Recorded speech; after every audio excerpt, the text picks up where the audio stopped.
Welcome to our third session or lesson on this Bamhara Public Dialogue Forum. And today we'll be looking at another important topic, which is the topic of goal and vision setting. Today we are focusing on the lesson of goal and vision setting. And you're with me, your weekly producer, host, and presenter, Mwalimu Mishek Yagontawa Mshongo Mtali. There are things you need to know if you're going to do goal setting or vision setting. The first one is that you, as an individual, you are the principal architect of your life. You are the one who is in charge of your life, and therefore, if anything is going to become in your life, it is completely up to you. Therefore, goal setting is an important gradient of what you want to become.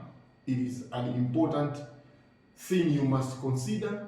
If some of the things, some of your aspirations are going to come true in your life, then indeed goal setting must be your priority.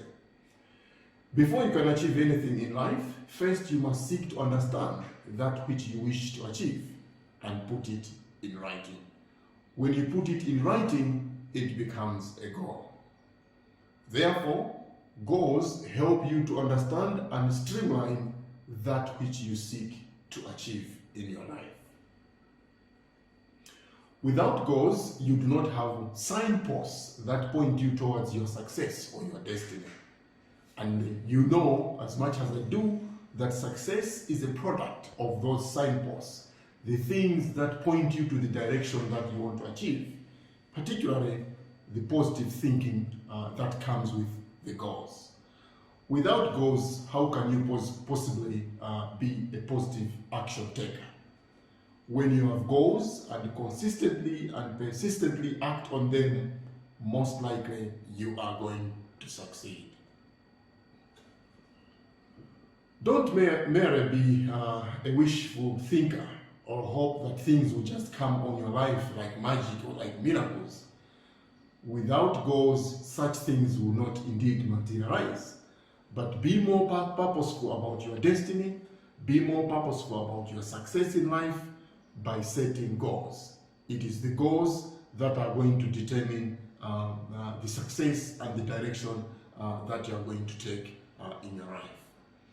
After you write your goals, you must remember to attend some courses or to attend for some knowledge, for some seminar, or to help to make other people help you to develop business plans and so on. So always there's something, there's a price tag in order for your goals to be achieved. And also remember, in the previous session we've talked about, you must also find mentors or people that have traveled the path of your goal so that you can ask them for advice, ask them for them to say, how did you get to this point in your life?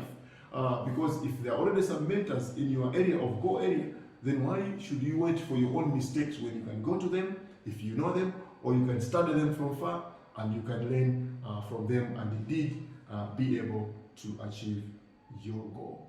We've also emphasized that, sometimes for you to achieve your goal, it may require you to be humble enough and find someone and join together and form networks so that in those networks you are able to achieve your goals. So as a way of recap, in this lesson today we have talked about the power of goals. A life without goals indeed becomes a purposeless life. Because as we've said, when you have goals in life, there is purposeness to your life. There is a reason why you exist, and there are signposts that indicate the direction where you are going with your life. And therefore, commit to always write down your goals and put down the action towards achieving your goals. The following is an assignment that I ask you to reflect on the lesson that we've talked about today. Number one is what's your why? What's your purpose in life? And when you discover that purpose, how are you going to articulate or achieve that purpose of your life? This is the area where now I invite you to develop written goals so that you can put your purpose in life towards the path of actualization. Arrange your goals in terms of short, medium, and long-term formats, so that you know what to aim for in the short, what to aim for in the medium, and what to aim for in the long-term plan. And when you write your goals down along those formats, always make sure that you develop an action plan, a personal action plan, or a group action plan. Sometimes goals have to be achieved in groups. Whichever the case, whether individual or group, always develop an action plan that must articulate those short, medium, and long-term groups that you want to face. Now, as a way of concluding, remember that when you develop your goals and you have developed your action plans, it does not mean you're not. Remember to develop an action plan that translates those goals into your desired achievements or desired success commitments for your life. Stop or cut that victim mentality. Stop blaming others for things that you yourself is supposed to accomplish. And when you set goals and chase them, then you become in charge of your own success in life. And that's when you stop blaming others for the challenges that emerge in your life. Let's briefly touch about the type of goals that you can develop. Basically, there are three types of goals that you can develop in your life. We have got what we call short-term goals.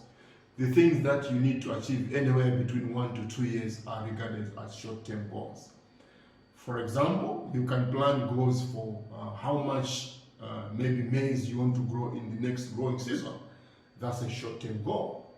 You can decide, for example, that in 1 year you want maybe to write a book or a novel. It's possible to write it in a year or two. And those kinds of goals are normally grouped in what we call short-term goals.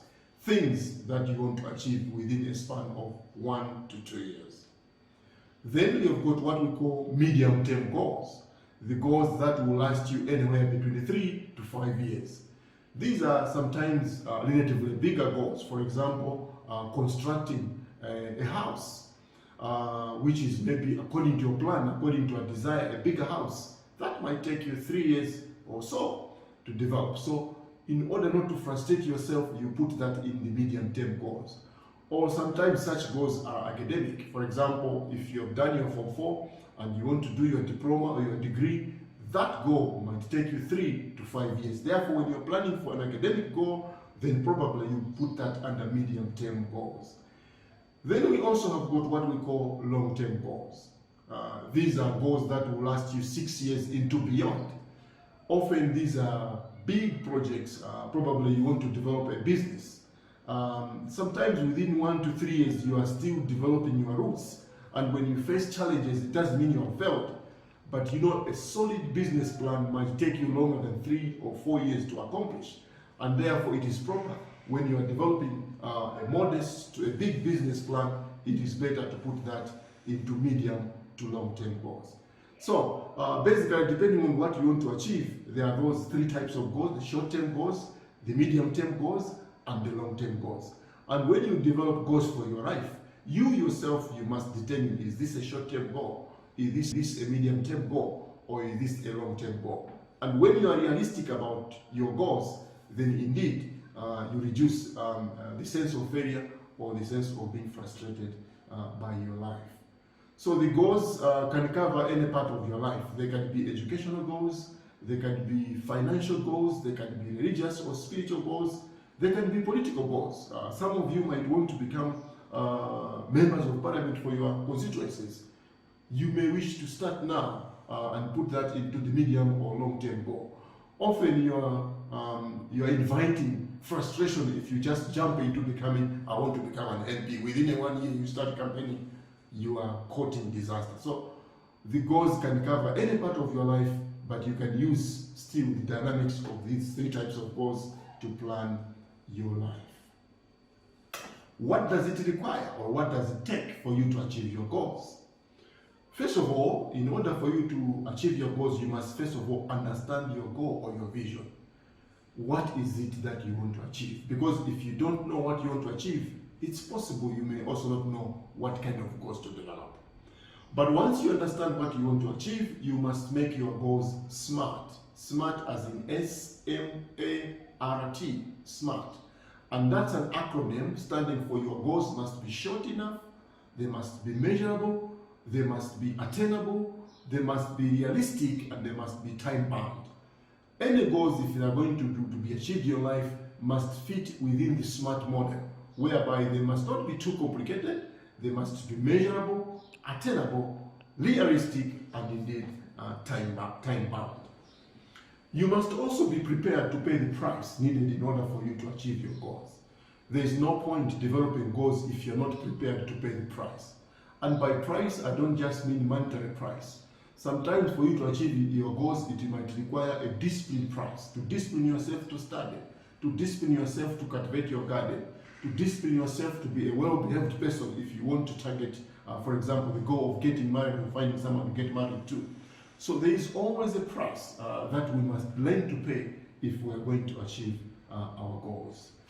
Some of the prices for achieving your goals may also come in form of commitment, in form of persistence, in form of being disciplined until your goals are met. As I've said, there are so many things that one has to put into place in order for their goals to get into place. For example, if we take the issue of financial goals, perhaps you need to set aside some money to pay fees.